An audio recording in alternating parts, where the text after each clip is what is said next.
এই ম্যাচটিতে আমি কত বড় পরিমাণে ধোঁকা খেয়েছি আপনারা দেখবেন।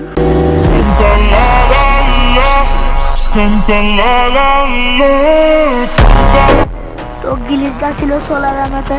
প্রথমে নেমে আমার একটি কিল চুরি।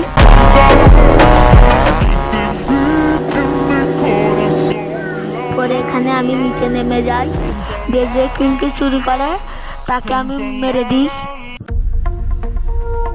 Close your eyes right now.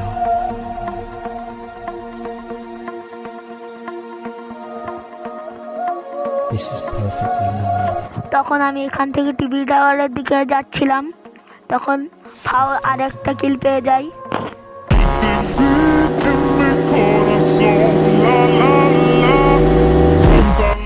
এটাকে মারার পর আমাদের ম্যাচটি ভুলিয়া হয়ে যায়।